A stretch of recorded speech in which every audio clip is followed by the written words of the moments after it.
Before we begin, let me ask you something. Have you ever lived in a house with a room you were not allowed to enter? A door that stayed locked? A staircase that led nowhere? A place that everyone knew about, but no one talked about? Leave a comment and tell me about it, because today's story is about a room like that. Except this room was not in an ordinary house. It was in a castle, and it was hidden not behind a locked door, but behind a fireplace. Sealed, forgotten, waiting. Now, I want you to picture something. Imagine standing in front of an old fireplace. The fire has been out for years. The stone is cold. But as you stand there, you hear something. Faint. On the other side of the wall. A scratching sound. A whisper of movement. Something that should not be there. That is what people said they heard at Palace Castle in Romania. For decades, servants and guards whispered about the fireplace that did not work. The one on the upper floor. The one where the smoke would not rise and the wall felt warmer than it should. No one knew what was back there, but everyone had a theory.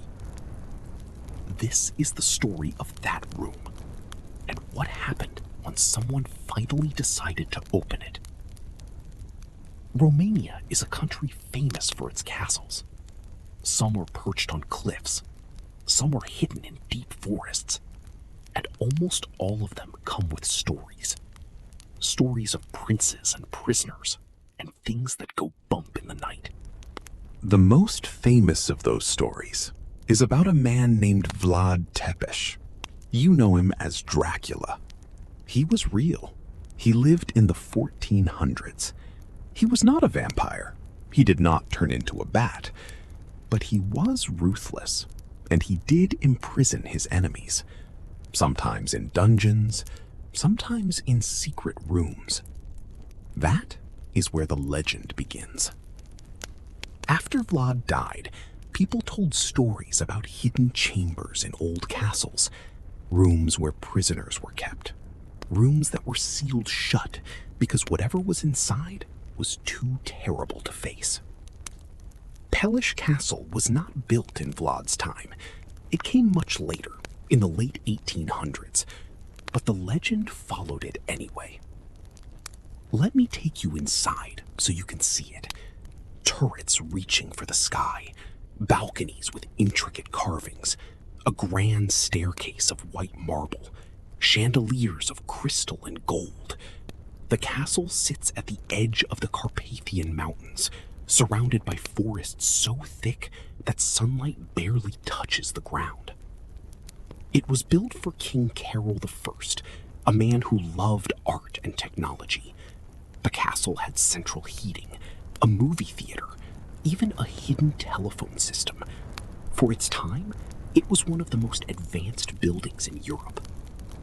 But for all its innovation, the castle kept one old secret. A fireplace on one of the upper floors that did not work properly. The chimney would not draw.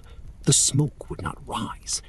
Servants complained about it for years, but no one did anything, because fixing it meant tearing open the wall, and no one wanted to do that. So the fireplace sat there, cold, dark, useless, and behind it, something waited. A maid in the 1920s told her daughter she heard scratching behind that wall at night. A guard in the 1950s told his grandson that the stone felt warm, even when no fire had been lit for years. A historian in the 1970s noticed that the bricks did not match the rest of the castle. Different color, different mortar, as if someone had sealed something up in a hurry. None of this was proof, but it was enough to keep the legend alive. Then, in the 1990s, someone finally decided to find out. We will get to that in the next part of this story. What happened when the workers broke through the wall, what they saw, and why the truth turned out to be stranger and more beautiful than anyone expected. But first, let me ask you something. Have you ever opened something that was sealed for decades? An old trunk in an attic, a box of letters, a room that no one had entered in 50 years. What did you find? Treasure? Trash? Or just dust? Leave a comment and tell me about it. Because the people who opened the wall behind the fireplace at Pelle's castle found something that no one was expecting. It was not a dungeon. It was not a prison. It was not a tomb. It was something else entirely. And that something is where this story gets strange. So let me reset the scene. It is the 1990s. Pelle's Castle is no longer a royal residence. It has been through wars, revolutions, and decades of neglect. The communists took it over after World War II. They turned it into a museum, then a tourist attraction, then a storage facility. For years, no one really took care of it. By the 1990s, after the fall of communism in Romania, the castle was finally being restored. Workers were brought in to repair the damage, to fix the roofs, to clean the chimneys, to make the old building safe for visitors again. Among those workers was a small team tasked with repairing the fireplaces. Some were blocked, some were cracked, some just needed cleaning. And then there was the one on the upper floor, the one that had never worked properly, the one that had been a mystery for generations. The workers had heard the stories. Everyone who worked at the castle had heard them. Scratching in the night, warm stones, a wall that felt different from the others. But they were practical people. They were there to do a job, not to chase ghosts. So they approached the fireplace with hammers and chisels. They expected to find a blocked chimney, maybe a bird's nest, maybe a broken flue. Instead, they found a wall. Not a normal wall. A wall that should not have been there. A wall made of different bricks, held together with different mortar. A wall that was clearly added after the rest of the castle was built. Someone had sealed something up, and that someone had tried to hide it. The workers did not know what to do. They called their supervisor. The supervisor called the castle historian. Within an hour, a small crowd had gathered around the fireplace. Everyone agreed on one thing. The wall had to come down. But they argued about how to do it. Some wanted to drill a small hole first, just to see what was on the other side. Others wanted to tear the whole thing open at once. In the end, they compromised. They would remove one brick at a time, carefully, slowly. The first brick came out easily. The mortar was old and brittle. Behind it, there was darkness. Not a cavity, not a gap, just darkness. The second brick came out. Same darkness. The third, the fourth. The workers began to see that the wall was thicker than they expected. Whoever had sealed this room did not want it opened. Then, on the seventh brick, something changed. A draft of air. Cold. Old. Air that had not moved in decades, maybe longer. And with it, a sound. Not scratching, not whispers. Something else. An echo. They were not opening a small space. They were opening a room. A room large enough to create an echo. The workers stopped. They looked at each other. No one spoke. Then they kept going. Brick by brick, the hole grew wider. The room beyond remained dark. But as their eyes adjusted, they began to see shapes, a floor, a ceiling, and something on the walls, something that caught the light. Wood, ornate wood, carved panels, and above them, higher up, something that looked like paintings. Faded, dusty, but unmistakably paintings. The historian pushed forward. He asked for a flashlight. He aimed it into the darkness. And then he gasped. The light fell on the ceiling, and there, painted on the plaster, was a sky, blue with gold stars. Floating among the stars were faces, gods, goddesses, muses, a woman with a lyre, a man with a crown of leaves, Apollo maybe, or Orpheus. They were looking down at him, silent, timeless. He swept the light across the room. Dark wood panels covered the walls, carved with flowers and vines. At the far end, a small stage, no higher than a few feet. Behind it, red curtains, still hanging, still red.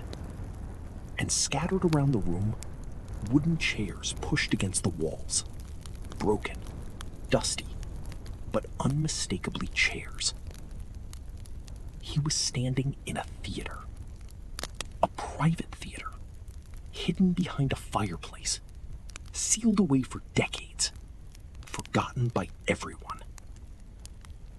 The historian later said that stepping into that room felt like stepping into a dream. The air was cold. The dust was thick. The painted gods stared down from the ceiling. And everything was exactly where it had been left. The stage, the chairs, the curtain, waiting for an audience that never came. They had come looking for a dungeon, for bones, for proof that the legends were true. Instead, they found a stage, a curtain, a painted sky. They found art, not death. And somehow, that was more unsettling than any skeleton could have been. The historian noticed something else, something that made him turn off his flashlight and stand in the dark for a long time. The acoustics. A whisper from the stage could be heard clearly in every seat. A footstep on the wooden floor echoed like a drum.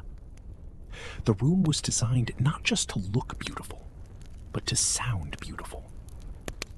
Whoever built this place loved music, or theater, or both. But who? And why here? And why hide it behind a fireplace? The room had no answers, no documents, no letters, no inscription. Just the stage, the chairs, and the painted sky with its silent gods. But the answers were somewhere in the castle, in the archives, in the letters written by the king who built this place, in the forgotten corners of history. And when the historians found them, they discovered something strange. The theater was not built in secret. It was hidden much later by someone who did not want it found.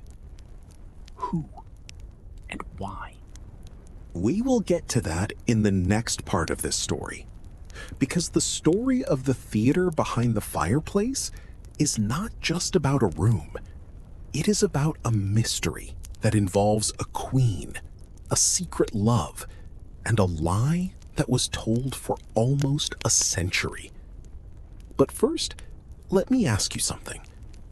Have you ever found something that was not meant to be found? A hidden drawer, a loose floorboard, a room that no one had entered in years. What did you feel? Curiosity? Fear? Wonder? Leave a comment and tell me about it. Because the people who opened that wall felt all of those things. They also felt something else, something they could not explain. They felt like they were being watched, not by a person, by the painted sky, by the gods on the ceiling, by the silence of a theater that had been waiting for an audience that would never arrive. And that feeling never went away. So who built the theater? And why was it hidden? The answers were not in the room itself. No letters, no monograms, no obvious clues. But the historian who first stepped through that wall knew where to look next. He went to the archives. Pelle's castle has an extensive archive. Letters, diaries, construction records, photographs. For decades, these documents sat in boxes, untouched, unread. But now, someone was looking for a specific story. The story of the theater. Here is what he found. The theater was not built in secret. In fact, when Pelle's castle was constructed in the late 1800s, the room was just another part of the design. Architectural drawings from the 1880s show a small hall on the upper floor. No name, no special description, just a room. But those same drawings show something else. A door. A normal door leading into the hall from the corridor. Not a fireplace, not a sealed wall, just a door.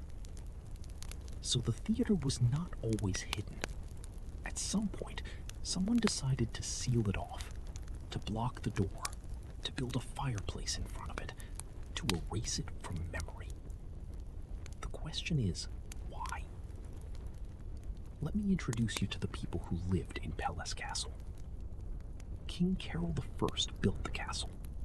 He was a serious man, obsessed with order and efficiency. He loved technology, architecture, and his wife. His wife was Queen Elizabeth. Queen Elizabeth was not like her husband. She was a dreamer, a writer, a poet. She published novels under a pen name. She filled her rooms with books and flowers and music. She loved the arts, and she loved the theater. According to letters found in the archive, Elizabeth personally oversaw the decoration of the small hall on the upper floor. She chose the colors, she approved the carvings, she commissioned the painted ceiling with its gods and stars. She wanted a place where she could escape, a place where she could listen to music, watch plays, and forget for a few hours that she was a queen. The theater was her private sanctuary. No official events, no politicians, no ambassadors. Just her, a few close friends, and the performers she invited from across Europe. For years, the theater was used regularly. Invitations were sent, plays were performed, musicians played late into the night.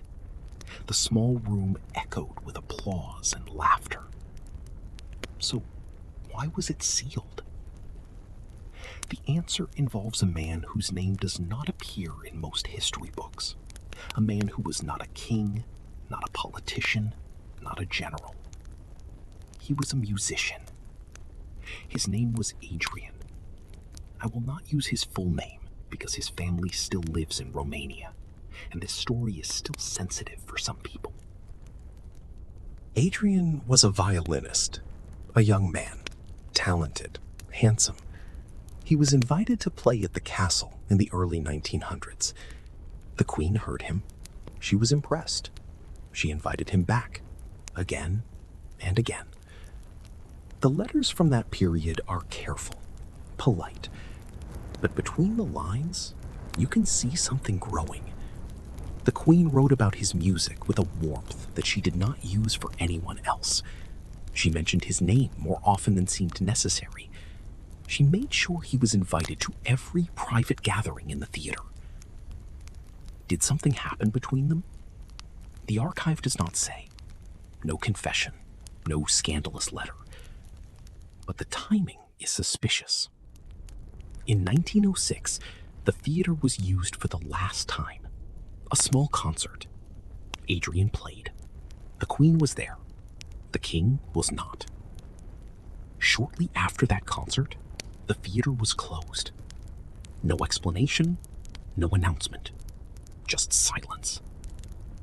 The King ordered the door blocked. A wall was built. A fireplace was installed in front of it. The workers were sworn to secrecy. And the theater disappeared from the castle's official records. Why? Here is what you need to understand about King Carol I. He had built this castle with his own vision, his own money, his own rules. He did not share. Not power, not attention, and certainly not his wife. Even a hint of impropriety, even a rumor, would have been enough. He would not have confronted her directly. That would have caused a scandal. Instead, he erased the theater, removed the temptation, closed the chapter. Adrian was dismissed. He left the castle and never returned. He died a few years later, relatively young. The Queen never spoke of him again.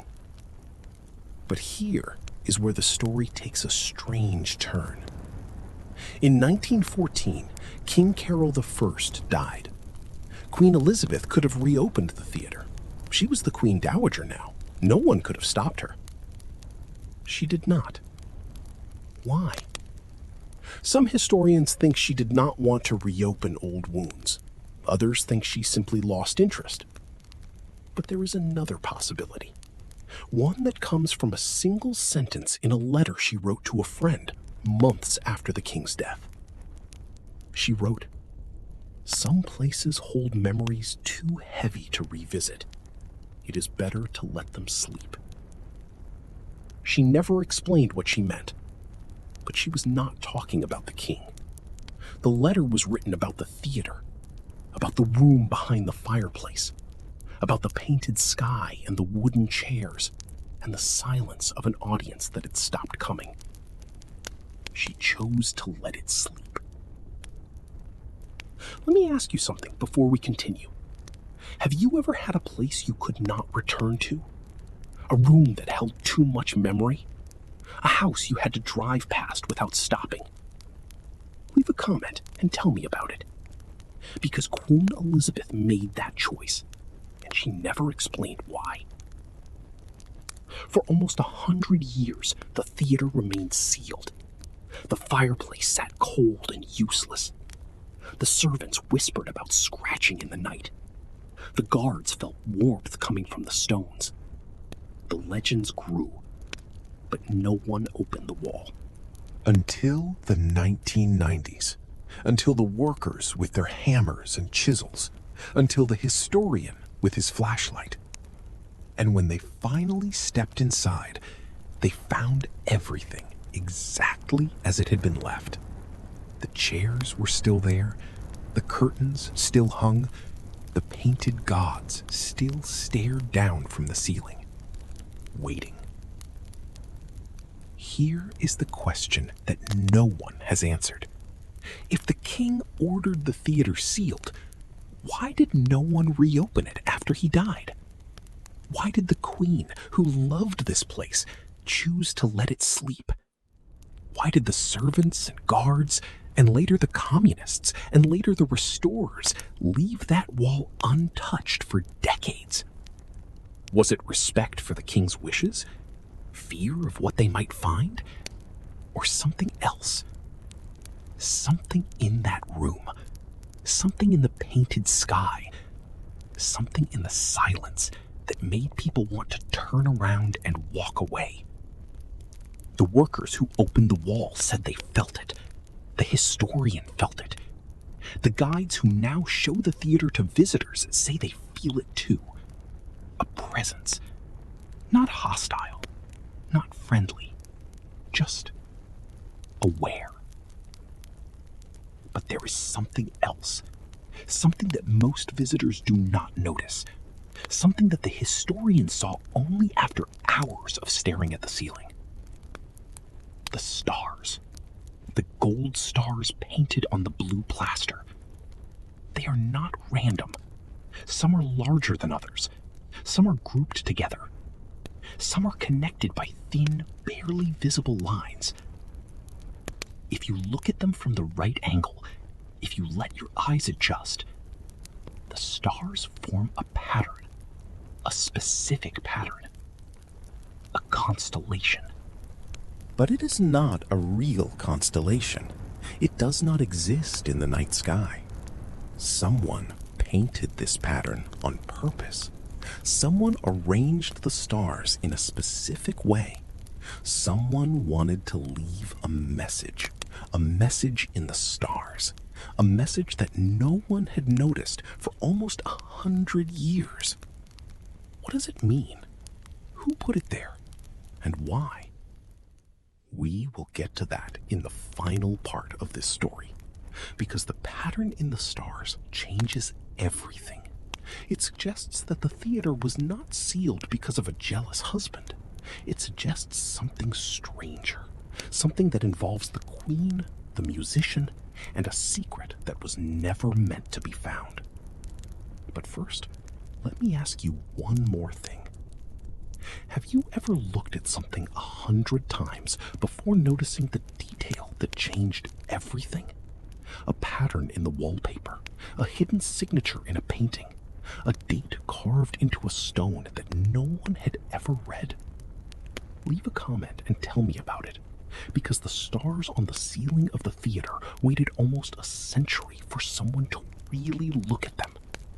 And when someone finally did, the story of the sealed room took a turn that no one expected. So here we are, a sealed room, a hidden theater, a painted ceiling with gold stars, and a pattern that no one had noticed for almost 100 years. The historian who found the room, the one who first aimed his flashlight into the darkness, spent weeks studying those stars. He photographed them from every angle. He traced the lines connecting the larger ones. He compared them to real constellations.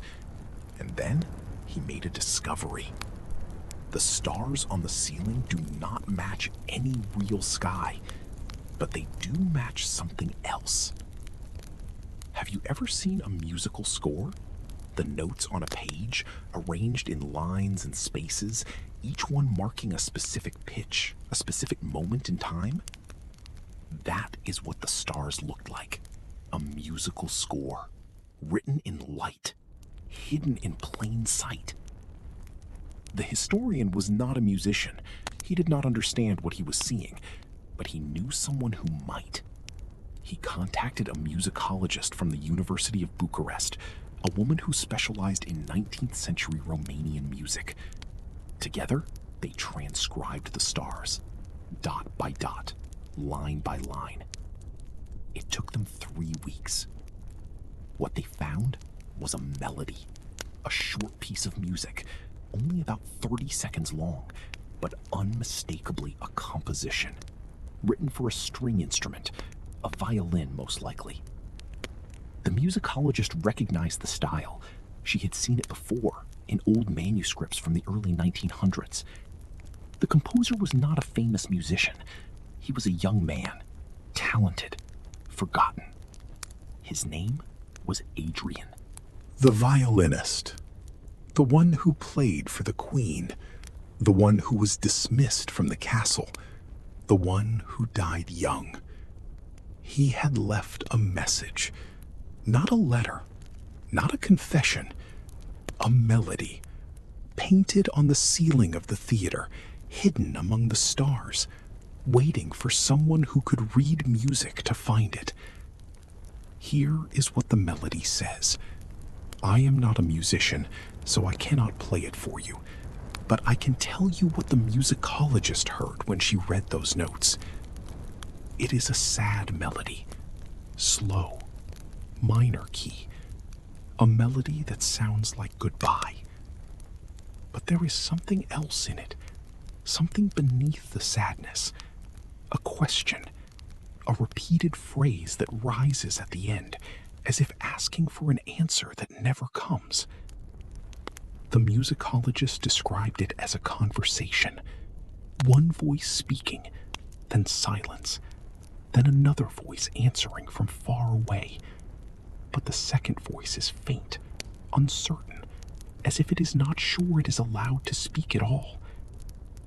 Adrian wrote this for the Queen. He wrote it for the theater where they had spent so many evenings together. And he wrote it after he was dismissed, after he was sent away, after he knew he would never see her again. How did it get onto the ceiling? That is another mystery. Adrian was not a painter. He was not an artist. He had no access to the castle after he was dismissed. Someone else must have painted those stars. Someone who knew the melody. Someone who wanted to preserve it. The most likely answer is the Queen herself. Queen Elizabeth was not a musician, but she was a writer. She understood symbols. She understood hidden meanings. She knew how to leave a message that would not be understood for decades, maybe centuries. After the theater was sealed, after the king ordered the wall built, after Adrian was gone, she could not openly mourn. She could not display his portrait. She could not play his music. But she could paint. She could paint stars on a ceiling that no one would see for a very long time. And so she did. The stars were her farewell, her apology, her secret, written in light, hidden in the dark, waiting for someone to find it. But here is the part that no one can explain. The melody has a second voice, the faint one, the uncertain one. The musicologist assumed it was meant to be the Queen's response to Adrian's goodbye, but the Queen did not write music. She did not compose. So who wrote that second voice? There is only one possible answer. Adrian wrote both parts. He wrote his own voice and the voice he wished the Queen could have sung. He wrote a conversation that never happened, a duet that was never played. And the Queen, years later, painted that duet on the ceiling of the sealed room, preserving a conversation that only existed in the mind of a man who had died young. That is the story of the theater behind the fireplace. Not a dungeon, not a prison, not a tomb. A love letter, written in stars, hidden behind a wall, found a century too late. Let me ask you something. Have you ever left a message that you knew no one would find? A letter you never mailed, a song you never played for anyone, a secret you buried so deep that you forgot where you put it? Leave a comment and tell me about it. Because the theater behind the fireplace is a reminder of something we all know but rarely say. Some secrets are not meant to be kept. They are meant to be hidden. Just hidden enough that someone, someday, might find them. The theater is open to visitors now. You can see it for yourself. The chairs are still there. The curtain still hangs. The painted gods still stare down from the ceiling. And if you look closely, you can see the stars. Smaller than you would expect, fainter than the photographs suggest. Most visitors walk right past them. They look at the stage, they look at the carvings. They do not look up. But if you do look up, if you let your eyes adjust to the dim light, you can almost see the pattern. Not the notes themselves, not the melody, just a sense that the stars are not random, that someone arranged them with care, that someone left something behind. That is the real mystery of the sealed room. Not who built it, not why it was hidden, not even what the melody sounds like. The real mystery is why it took so long for someone to look up. The historian who found the room spent hours staring at that ceiling. He said that the longer he looked, the more he felt that the room was listening to him, waiting, expecting. He said it felt like standing on a stage with no audience. Or maybe standing in the audience with no performer. Just silence, and the painted sky, and the stars that held a melody that no one would ever hear. He never tried to play the melody. He could not. He was not a musician. And by the time the musicologist transcribed it, it was too late. The meaning was gone. The moment had passed.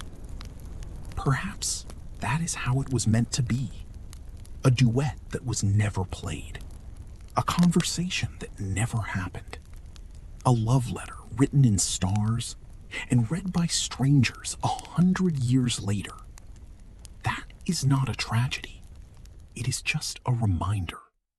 A reminder that some things are beautiful precisely because they are incomplete. So if you ever visit Payless Castle, go to the upper floor.